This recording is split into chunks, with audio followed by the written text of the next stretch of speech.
আজকের বাণীটি শ্রী শ্রী ঠাকুরের লেখা বিবাহ বিধায়না গ্রন্থ থেকে। বাণীটি হল বৈশিষ্ট্য পালিয়া পুরয়মান।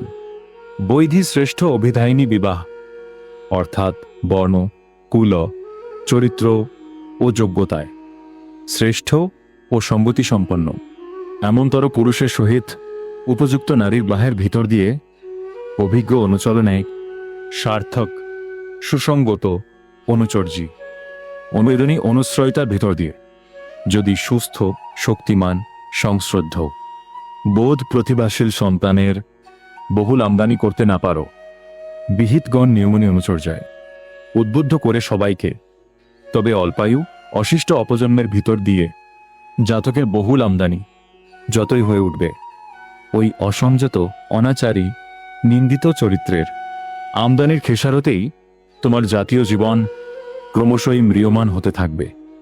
সম্প্রদায়, সমাজ ও রাষ্ট্র ক্ষীণই হতে থাকবে ক্রমশ। ফলে তোমাদের রাষ্ট্রীয় কাঠামো শুদ্ধ জাহান্নামে বিসর্জন দিতে বাধ্য হবে। মনে রেখো, ঊর্ধ্বধ্বন অনুচর্যা যেখানে, ঈশিত্বের অনুচর্যাও সেখানে। বিবর্তনের বিবর্তনই জাগেই তিনি যজ্ঞেশ্বর। বিবাহ বিধায়না, বাণী নম্বর 29। আজকের বাণীটি শ্রী শ্রী ঠাকুরের লেখা বিবাহ বিধায়না গ্রন্থ থেকে। এই বাণীতে তিনি বিবাহকে শুধু ব্যক্তিগত সম্পর্ক হিসেবে দেখেননি, বরং জাতীয় জীবনের ভিত্তি হিসেবে দেখিয়েছেন। তিনি এমন এক বৈধ ও শ্রেষ্ঠ বিবাহের কথা বলছেন যা বর্ণ, কুল, চরিত্র এবং যোগ্যতায় সম্মতি সম্পন্ন। অর্থাৎ বিবাহ এমন দুই মানুষের মধ্যে হওয়া উচিত যাদের মধ্যে শুধু বাহ্যিক আকর্ষণ নয়, বরং মানসিক, নৈতিক ও জীবনী শক্তিরও সামঞ্জস্য থাকে। শ্রী শ্রী ঠাকুর বলছেন, উপযুক্ত পুরুষের সঙ্গে উপযুক্ত নারীর বিবাহের ভিতর দিয়ে যদি সার্থক, সুসঙ্গত, অনুশীলনময় এবং অনুবেদনী জীবনচর্চার মাধ্যমে সুস্থ, শক্তিমান, সুশিক্ষিত ও বোধ প্রতিভাশীল সন্তান উৎপন্ন করা না যায়, তাহলে সেই বিবাহের উদ্দেশ্য পুরোপুরি সফল হয় না। এখানে তিনি শুধু সন্তান জন্মের কথা বলছেন না, তিনি বলছেন এমন সন্তান যারা শারীরিকভাবে সুস্থ, মানসিকভাবে শক্ত, চরিত্রে দৃঢ় এবং ভবিষ্যৎ জীবনে সমাজের উপযোগী হবে। বাস্তব জীবনেও আমরা দেখি, শুধু বাহ্যিক মোহ, অর্থ, রূপ বা সাময়িক আকর্ষণের ভিত্তিতে অনেক বিয়ে হয়, কিন্তু পরে দাম্পত্যে অমিল দেখা দেয়, সন্তান প্রতিপালনে সমস্যা হয় এবং পরিবারে অশান্তি জন্মায়। অন্যদিকে যেখানে চরিত্র, মূল্যবোধ, দায়বদ্ধতা এবং পারস্পরিক বোঝাপড়া থাকে, সেখানে পরিবার অনেক বেশি স্থিতিশীল হয়। এরপর তিনি বলেন, বিহিতগণ নিয়মনী অনুচর্যায় সবাইকে উদ্বুদ্ধ করে তুলতে হবে। অর্থাৎ বিবাহ ব্যবস্থায় শৃঙ্খলা, নীতি, সামাজিক দায়িত্ব এবং সঠিক নিয়ম বজায় রাখতে হবে। এটি কেবল ব্যক্তিগত বিষয় নয়, সমষ্টিগত দায়িত্বও বটে।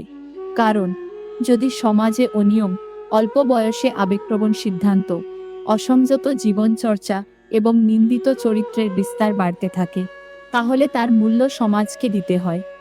বাস্তবে যেমন দেখা যায়, পরিবারে যদি দায়িত্বজ্ঞানহীনতা ঢুকে পড়ে, তাহলে শুধু সেই দম্পতি নয়, তাদের সন্তান, আত্মীয়স্বজন, এমনকি বৃহত্তর সমাজও ক্ষতিগ্রস্ত হয়।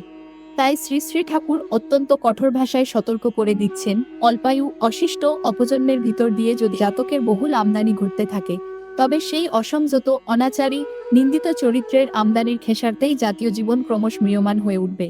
অর্থাৎ সমাজে যদি সুস্থ, সংযত, নীতিবান, দায়িত্বশীল মানুষ গড়ে না ওঠে, তাহলে দেশের আত্মিক ও নৈতিক শক্তি ক্ষয় হতে থাকবে। সম্প্রদায়, সমাজ ও রাষ্ট্র ক্রমশই ক্ষীণ ও দুর্বল হয়ে পড়বে। রাষ্ট্রের কাঠামো তখন নৈতিক ভিত্তি হারিয়ে বিপর্যয়ের পথে যাবে। এটা শুধুই ব্যক্তির পতন নয়, সমগ্র জাতির পতনের ইঙ্গিত। এই কথার একটি বাস্তব উদাহরণ খুব সহজ।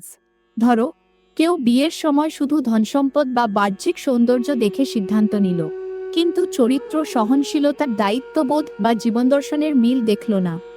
প্রথমে সম্পর্ক আকর্ষণীয় মনে হতে পারে, কিন্তু পরে ছোট ছোট বিষয় নিয়ে বিরোধ, অবিশ্বাস, পারিবারিক অশান্তি, এমনকি সন্তানের মানসিক ক্ষতিও হতে পারে।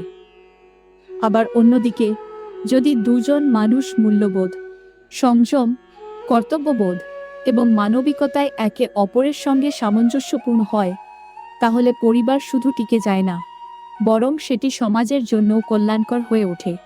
সবশেষে শ্রী শ্রী ঠাকুর স্মরণ করিয়ে দেন, যেখানে ঊর্ধ্বধ্বন অনুচর্যা থাকে, যেখানে ঈশিপ্তের অনুচর্যাও থাকে, আর বিবর্তনের সেই জাগেই তিনি যজ্ঞেশ্বর।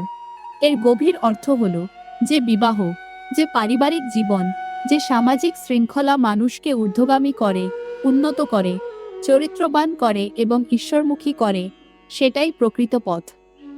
জীবনের উদ্দেশ্য শুধু ভোগ নয়, বরং বিকাশ; শুধু আকর্ষণ নয়, বরং উৎকর্ষ; শুধু সংসার নয়, বরং সংসারের মধ্য দিয়ে উচ্চতর মানব গঠন।